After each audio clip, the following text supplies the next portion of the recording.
pledge allegiance to the flag of the United States of America and to the republic for which it stands, one nation, under God, indivisible, with liberty and justice for all.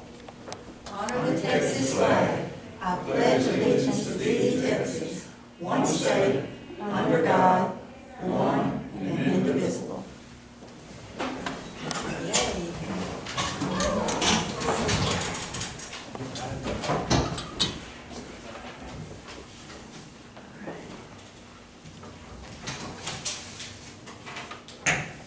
The meeting will please come to order. We do have proof of posting with parts of chapter 9.1 of the Texas Government Code as amended, known as the Texas Open Meetings Act.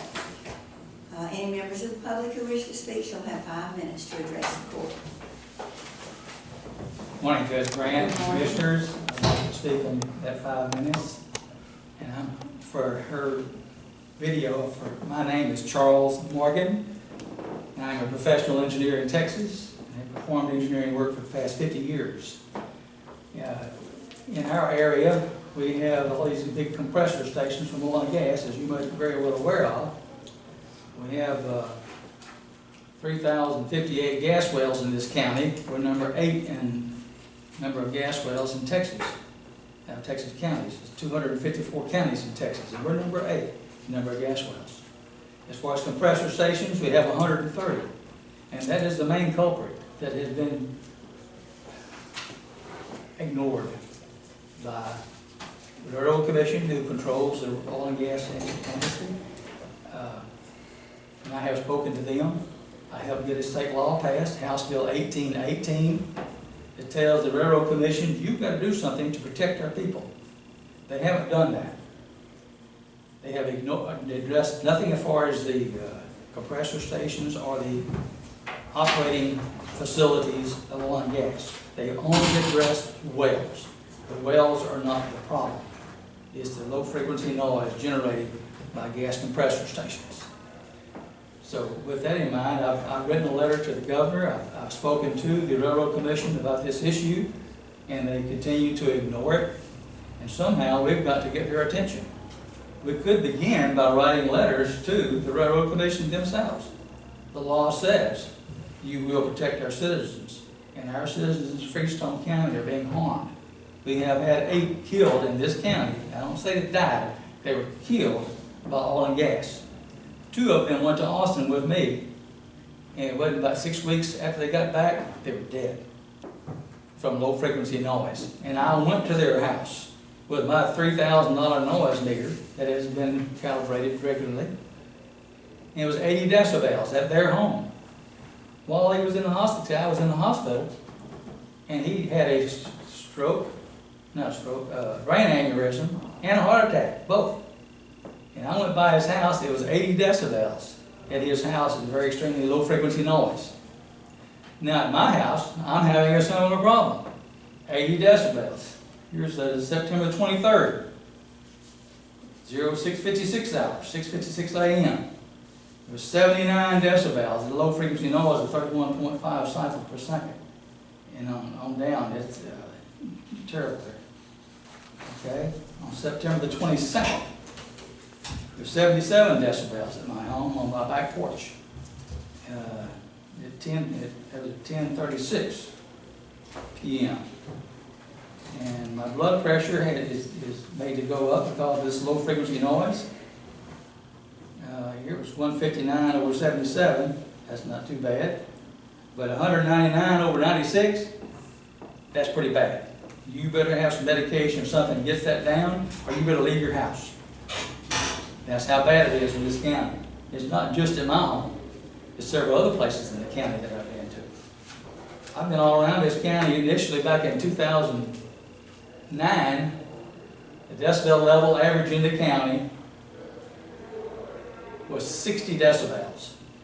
Now the limit by the EPA for the hearing noise, they didn't say hearing noise, they just say 55 decibels is the limit. But in my research through all over the world concerning information on this issue, the British government tasked Dr. Rosenthal to do a study in Europe and Britain, and he established the limit of 30 decibels for low-frequency noise. He specifically addressed low-frequency noise. Nobody else is addressing that. But that's where I get the 30 decibel limit for low-frequency noise. And also, the guy in Canada, Canadian guy there at Alberta Energy Utilities Board, and this guy was tasked to do a study. I got a copy of that, and he says 30 decibels for low-frequency noise. And here we're having it at 80, 90 decibels. That's not correct. That's not what we need to do. So we need to get the Railroad Commission, and they know that I've given them this data, that they've ignored it. So we've got to write a letter to the Railroad Commission and get it going. Thank you. Oh, I did want to show you, I showed these guys here a copy of this, where they burned my leg using a satellite or whatever. Let me get this up here.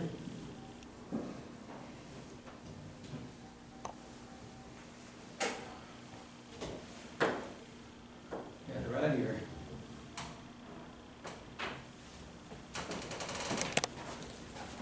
My leg got out from underneath my protective covers, and those are burn dots. And buddy, it hurt. And I got my leg back up underneath my protective cover real quick. So they're ruthless. They'll do anything to try to shut you up, and they're not going to shut me up. Now, I've helped people who all. did that? Ma'am? Who did that? They or The oil and gas. The oil and gas people. They're ruthless. Oh, and they did. Okay. They get that compressor station up, you know, real high decibel level, and I sleep under all this protective gear. My leg got out from underneath protective gear while I was sleeping, and they firing the heck out of me. But get hurt.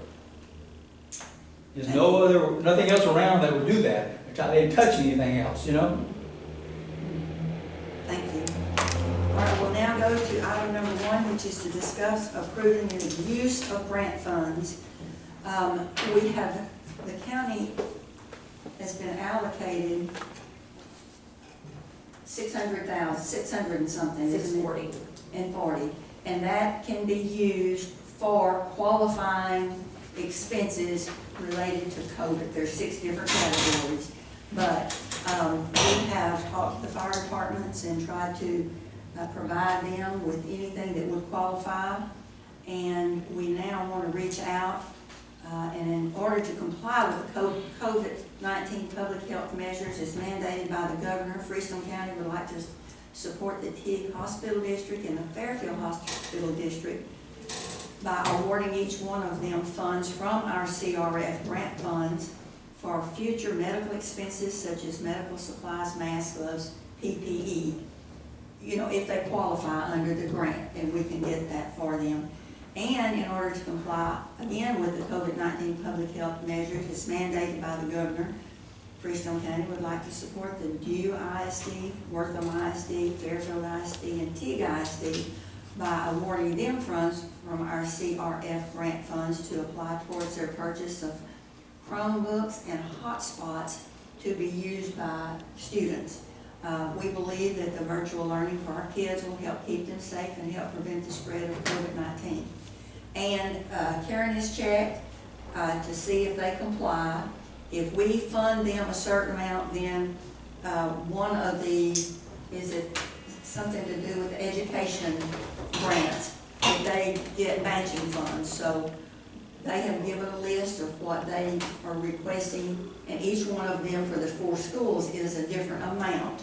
But if we will provide part of it out of these grants, then they can get matching funds out of a different grant that they have available. And but before we did this, we really need the approval of the court for us to apply for those grants to get more money to our local places. What does each school want? Pardon? What kind of money are they talking about each school? It seems like Teague was, there were 2 that were about 40. One was Fairfield and one was Teague. Dew, I think, was like 14, and Wortham was about 14. Round figures that they are requesting. It's about $100,000. Yes, and we can apply to get that from the grant for them. And we're working with the hospital districts to see if they have any qualifying expenses. Does the ambulance count on that too? Well, With hospital? the TIG ambulance is a part of the TIG hospital district. But the Fairfield is a 501c3, and so they are not part.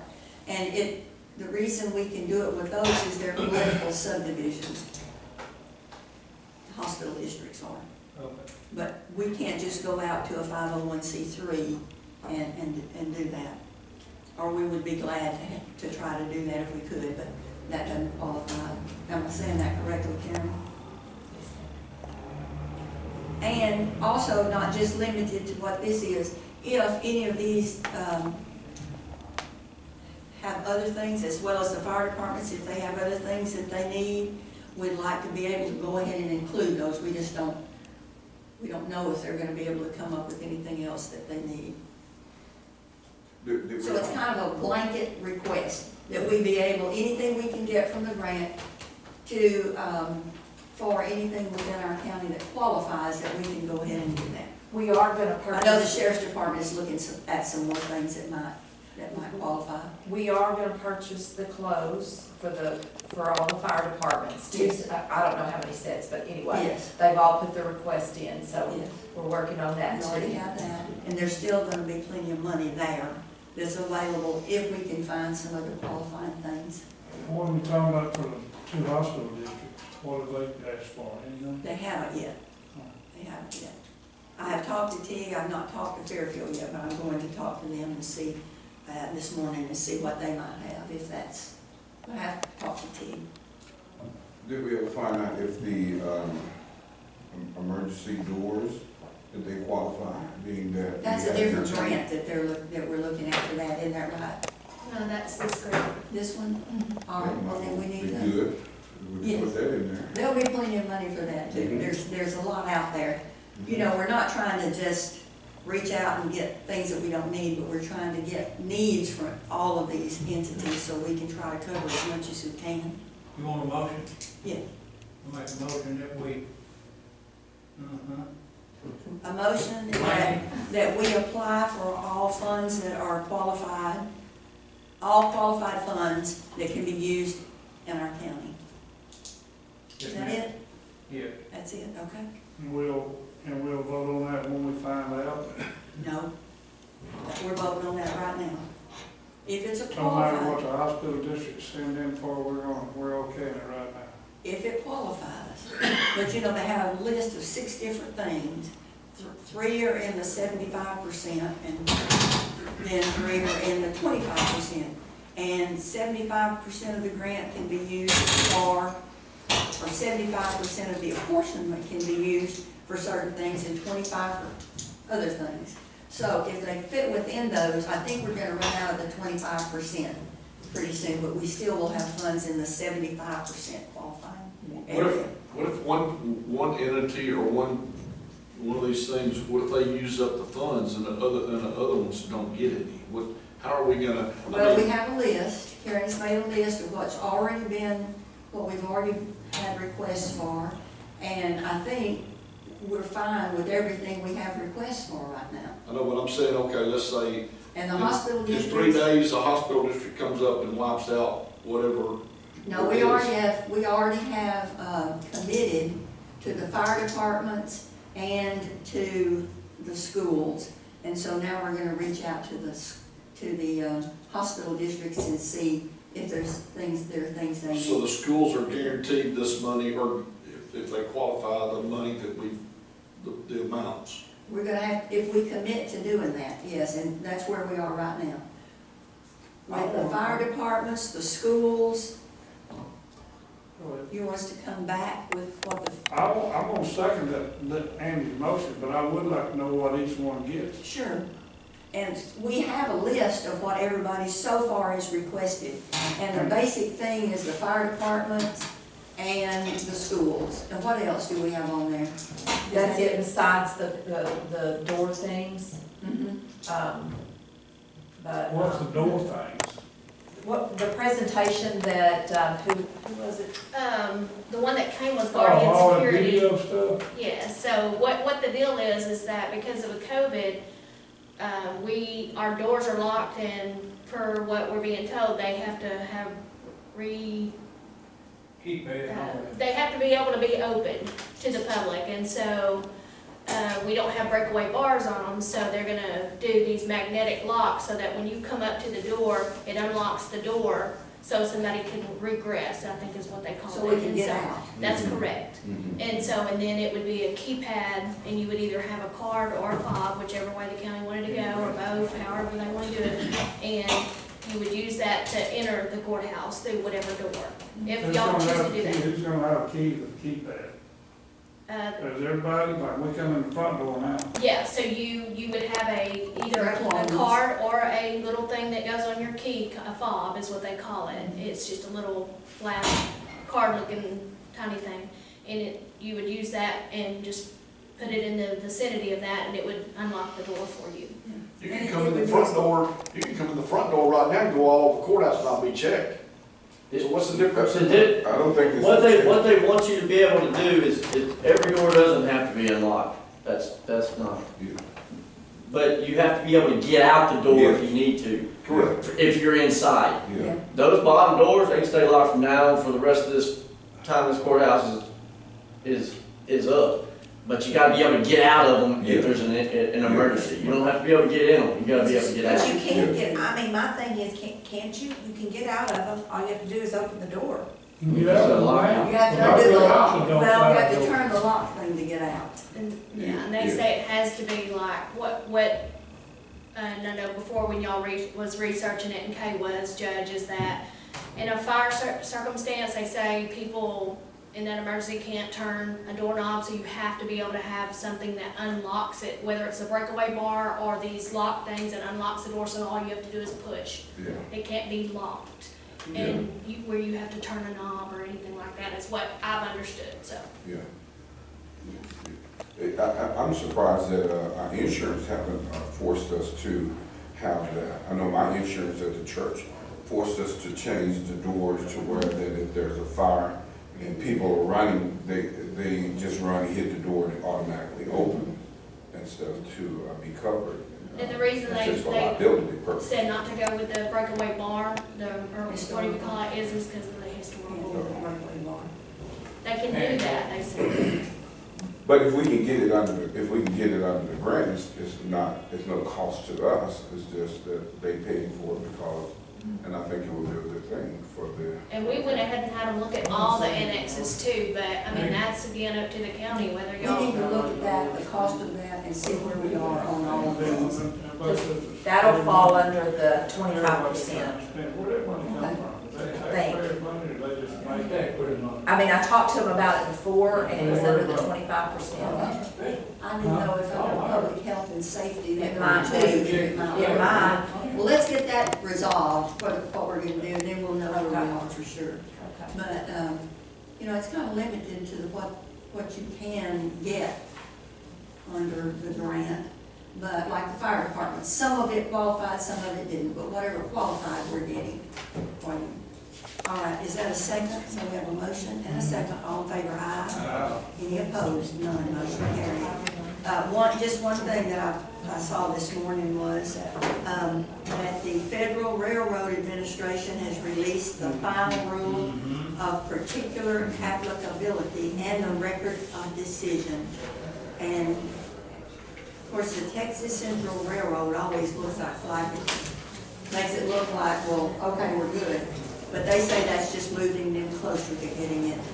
Yeah, they tend to think they're gonna get started, next year, which they've been saying for what, 3 10 years? Well, putting all them new stations gonna start in 2021. Yeah, they might buy the shovel, but they ain't gonna be using it. Yeah. They're not When just that starting. Federal Railroad got in it, now that can't they condemn our lane and take it? I ain't for that neither. I'm not either, but here we are. Okay. No, they still got a big fight ahead of them. Yeah, they do. Good. Good. But I'm just saying, they always make it look good, but that Yeah. doesn't mean that it's happening, but it's I scary. think everybody got a notice, but the Freestone County Cancer Support Group's having that spaghetti